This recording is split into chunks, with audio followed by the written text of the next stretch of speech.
Florida State is calling the fundraising campaign a vision of excellence, but Coach Mike Norvell's $4.5 million contribution to the initiative comes off as a penalty for putridness.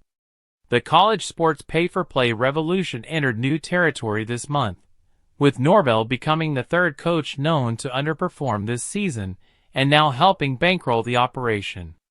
It all started with Oklahoma State's Mike Gundy agreeing to a reduced compensation to retain his job after the Cowboys flopped to a 3-9 record. According to multiple reports, the cost savings from his reduced salary will be redistributed to athletes.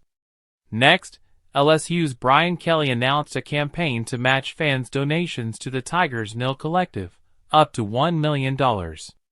Kelly failed to make the college football playoff in his first 3 seasons at LSU despite being one of the nation's top-paid coaches.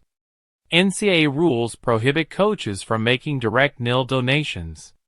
Still, Kelly found a workaround by funneling his donation through the Tiger Athletic Foundation, a booster group that financially supports LSU athletics.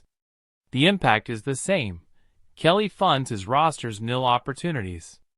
"I needed to put my money where my mouth was and be a part of funding a championship roster," Kelly said. Used to be, a coach bankrolling his roster would be a major NCAA rules violation. Now, a coach can declare his payments as part of a legal fundraising campaign. The optics are odd, but the shift is not entirely unexpected. It's further evidence of how the scales of power and wealth are shifting in a landscape where athletes are now compensated. Since 2021, athletes have been able to collect third-party deals to profit from their fame and abilities. Donors, businesses, and fans foot the NIL bill, but schools have been red from paying athletes, until now. Schools will begin accumulating liens annually through revenue sharing if a legal settlement gains final approval in April.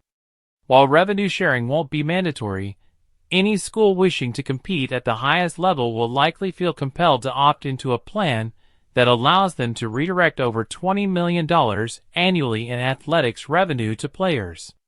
So how do schools cover these new costs?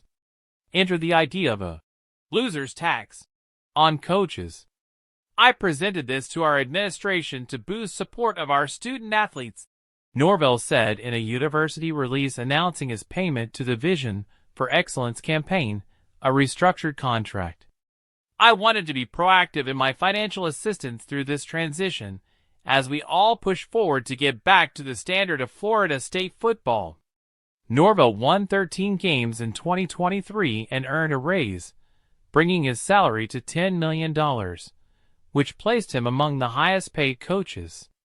That meant he was earning $5 million per victory that season. But after a down year in 2024, it's clear that coaches like Norvell realized the need to share some of that financial burden with their athletic programs. This new trend highlights significant pay-for-play and the explosion of coaching salaries. Before NCAA rules permitted player compensation, athletic revenue often funded Olympic sports or expensive facility upgrades. But with college sports entering a new era, coaching salaries have ballooned. Mediocre coaches now earn salaries topping $7 million, while championship coaches like Georgia's Kirby Smart, $13.3 million, and Clemson's Dabo Swinney, $11.1 million, earn 8 figures. Some schools have shown more caution toward facilities instead of preserving money for athletes. In turn, we're now seeing cases where money is being clawed back from coaches. Nothing compels a coach to take a pay cut. Multi-year contracts typically protect coaches' salaries, and if a school becomes unsatisfied with a coach's performance, it can fire the coach and pay the buyout, which could be a hefty sum. Florida State, for example, would have owed Norvell over $63 million if they had let him go after this season. Gundy's buyout topped $25 million. But Norvell and Gundy took a financial hit to benefit their programs. Rather than digging in their heels, these coaches opted to recoup funds that might be redirected to other areas of their programs, like supporting their athletes through NIL. Many coaches would rather get paid less and have money to pay players than lose their jobs because of a lack of talent. Sports attorney MIT Winter wrote on X, formerly Twitter, responding to Norvell's announcement. Not every coach coming off a lousy season would agree on low on this, but Gundy and Norvell are hardly alone. Many coaches would prefer job retention at a reduced salary and a chance to reload rather than accepting a severance check and heading for buyout beach. Looking at coaches' salaries may be based on performance bonuses or maintain limited buyouts when firing underperforming coaches. However, this approach could hurt a school's ability to attract and retain high-quality coaches, especially those with a proven track record of success. In the meantime, schools should show more caution before awarding raises, especially to coaches with a shaky track record. For instance, Oklahoma gave Brent Venables a hefty raise and extension before this season, even though his first 2 seasons had been underwhelming at 16-10. After a 6-6 campaign tour, that raise needs to be revised.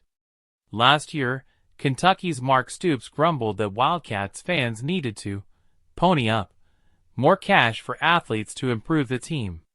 Stoops made a valid point, but he overlooked one critical fact. He, too, could have been a funding source. As the pay-for-play revolution continues, the price of losing is becoming more apparent, and it's not just the players who are feeling the impact. Coaches are also paying the price for subpar seasons, and their contributions to NIL funds may become a new norm in college sports.